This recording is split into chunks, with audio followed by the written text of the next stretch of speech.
Hall of Famer Bill Walton, it is a pleasure. I'm taking UConn in the women's bracket. Yeah, that's what I'm talking going about. out on the limb. Right here. Yeah, Okay. there My we go. buddies right here, Skip and Stephen A. Boy, Yes. so, I'll tell you, it's let's great go. to see you. Yes, let's do it. Welcome back. And real quick, speaking of back, your back is My doing back is fantastic. great. My spine surgery was 7 years, 6 weeks, and 3 days ago, and it's phenomenal. Good. I have zero pain. I take no medication. This was the hardest thing I've ever done in my life.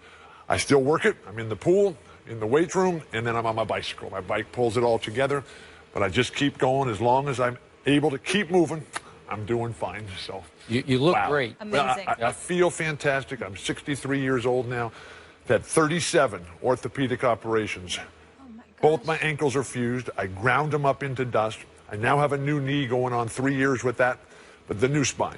And the spine is the foundation. It's everything, and it doesn't hurt. So what more could you ask for? Way to go. Congratulations. I never thought all these years that I've been with you, going way, way back with Way you. back. This is a youngster right here. Yep. But to be all these years, I never thought that I would be healthy, because you guys have seen me limp around, bend over, can't think, can't Well, concentrate. you couldn't work anymore. Couldn't dream, couldn't anticipate, couldn't speak.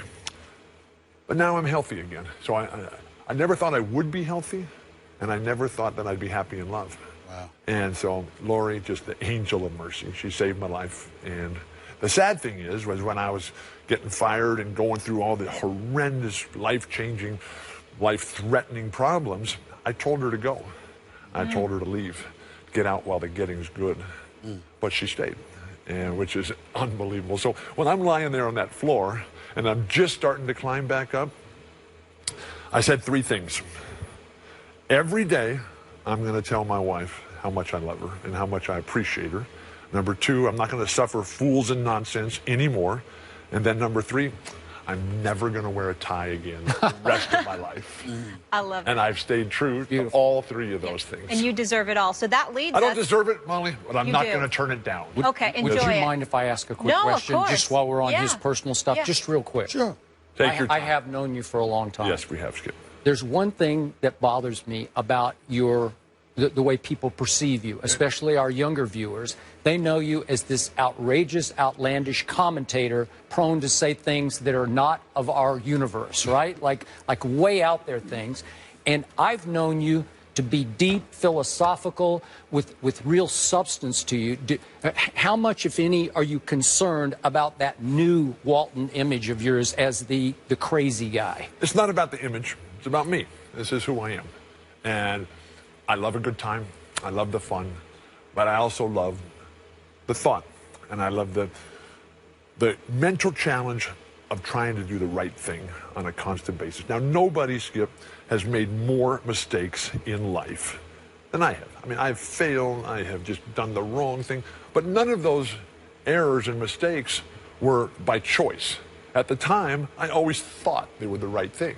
Like, I thought challenging Wooden, I thought doing all that John Wooden, your stuff. coach at UCLA. Right. Yep. I thought that was all the right thing. Then I realized after I graduated and I joined the NBA that how fantastic this guy was. So after that, when I realized all these mistakes, then I would go back and I would apologize and I would then try to make amends for all those things. And that's why when I said my final goodbye to Coach Wooden, the first words out of my mouth were, "I'm sorry, Coach. Good for you. I'm sorry."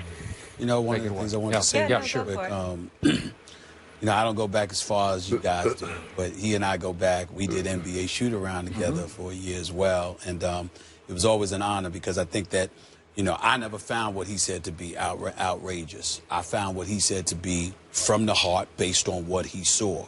And, you know, I always consider him to be incredibly fair-minded. He was just honest about what he saw and what he felt. You disagree, you better know what the hell you're talking about. Otherwise, you were going to get schooled. So I just wanted to say it was an honor to work with you. I'm the lucky one because I learned so much. And you guys who can sit here all day, every day, and just let it flow and let it grow and just, oh my gosh. I'm a lifelong stutterer. You guys know, Skip was there when I couldn't speak at all, and he would try to interview me. And it was just so painful and so brutal.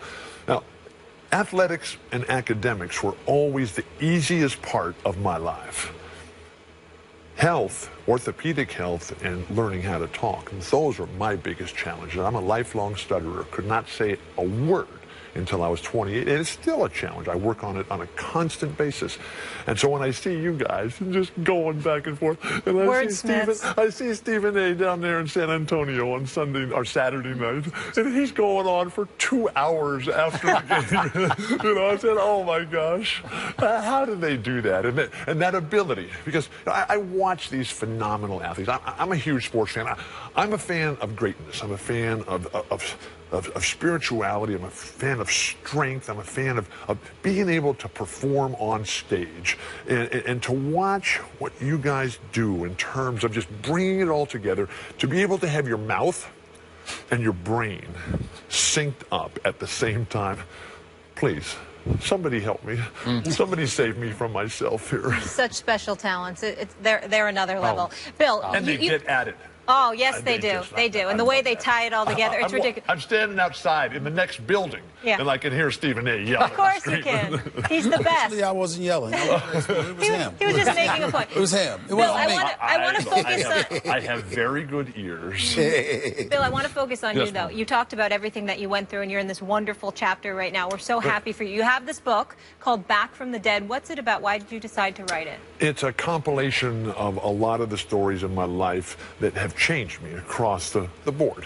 I've been chasing this down. I've been on the road since I was 17. Growing up in San Diego, I still live in my hometown, just 10 minutes from where my mom still lives, in the very same house. And so all these different people, I had the chance and the privilege to get to meet. My heroes in athletics, Bill Russell, Muhammad Ali. In politics, social issues, Bobby Kennedy, Sargent Shriver, Martin Luther King. And then the musical heroes, the Grateful Dead, Bob Dylan, Neil Young, John Lennon, John Fogerty, the Eagles, the Rolling Stones, Bruce Springsteen, Crosby, Stills, and Nash, and just all these guys who I still see. I just got to see Bruce Springsteen a week ago in Los Angeles on the River Tour. And what just kept coming back, I mean, it was a very emotional concert for me, as music is. We had just lost our dog, and I've been sick as can be for 4 weeks with a bronchial flu. And so here I was not feeling well, but Springsteen was just laying it out, and 66 years old, and just delivering. And the message that he delivers of hope, that there's a chance. And as we see Craig Sager going through his battles, and the battles that I've had, and that sense that there is a chance. And in life, my dream was to be a part of something special. But while I was part of 3 of the greatest teams ever, I also spent 6 years on the Clippers. And so the difference and the leadership requirements to have a championship show, championship program, championship team. And so this whole time, with the tears streaming down my cheeks at this Springsteen concert, everybody is dancing and yelling and screaming for hours and hours and hours. I just kept saying to myself, how lucky I am to have this chance one more time. Because it was 8 years ago, February of 2008, when Stephen A. were on the air every day together right here on this ESPN campus. When I would come in, I'd see Skip, and he'd be coming out of the gym, and he'd just be flexing and buffing, and he'd just be, oh my gosh.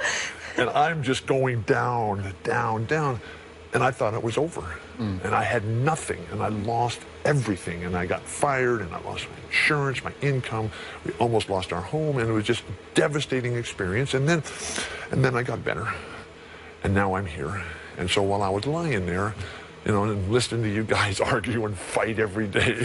And thank God they put the subtitles on there so that I could keep track of where it was going. But then I just said, what am I going to do? What am I going to do with the rest of my life? And to be able to come back, this is my first time here since February of 2008. And so, man, and how fantastic it looks. And they got a great new hotel right nearby. Yeah. So it's, wow, big time. Things have changed. Yeah, a couple of things. Number one, as an aside, I think, speaking on behalf of all of us, our thoughts and prayers are with Craig Sager. Oh, yes. We wish him nothing. We love you, buddy, and wishing you nothing but the best.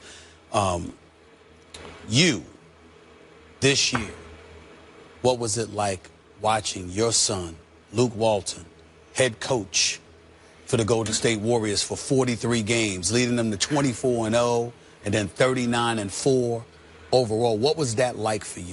There's nothing like the pride of a dad. I was very young, 23, when we had our first child. We have 4 children now, 7 grandchildren, and more with every time the phone rings. But I was so young, and I just didn't know, and I wasn't able to be there all the time. Now, I had the greatest dad ever, and he was so proud of me, even though he has no interest in sports. I never shot a basket with my dad. And he just was not into sports as a participant or as a spectator. But he loved life, and he loved music, and he loved people. My dad, he loved literature. And he came back from World War II and spent the rest of his life trying to convince people to get along.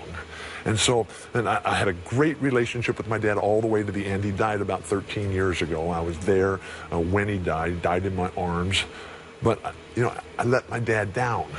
I'm William Theodore Walton III. He wanted a 4th, and I didn't know enough to listen to my dad, the same way I didn't know enough to listen to Coach Wooden. And so here I was now, 63, with 4 children of our own. Luke is 36, Adam is 40, Nate's 38, Chris is 34. And they wanted more from their dad, and I just wasn't able to be there to give that to them because I was out working and chasing my dream the whole time. And so now that I am at this age where hopefully I've learned tolerance, patience, perspective, and relativity, I've got that sense, that understanding of what it means to try to be a better dad. And so when I saw Luke out there and this great opportunity that he had, because Luke, who's named after Maurice Lucas, the greatest teammate that I've ever had, just so tough, so fierce, and who was always there to help protect little Luke.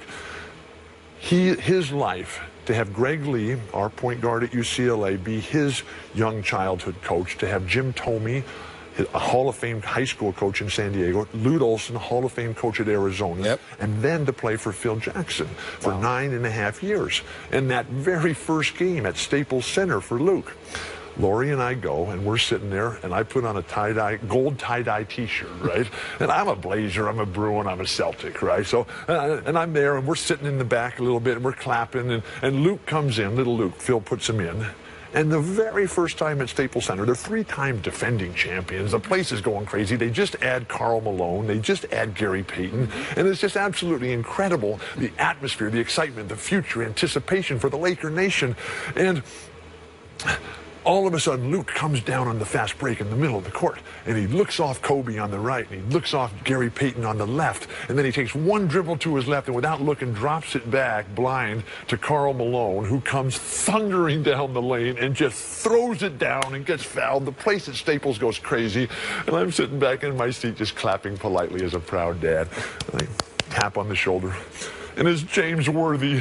And James Worthy goes, "I've seen it all. You in Staples Center in a gold tie-dye T-shirt cheering for the Lakers and Karl Malone. What has this world come to?" That's it. Yeah, but the pride of a dad. Right.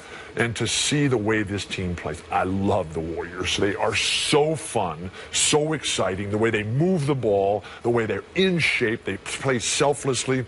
And at the end of the day, as with every championship team, you have to have the best player. And they've got him. We're going to take a quick break. Long limb there. Bill is staying put. I love it. Stick with UConn. More First Take with Bill Walton after the break.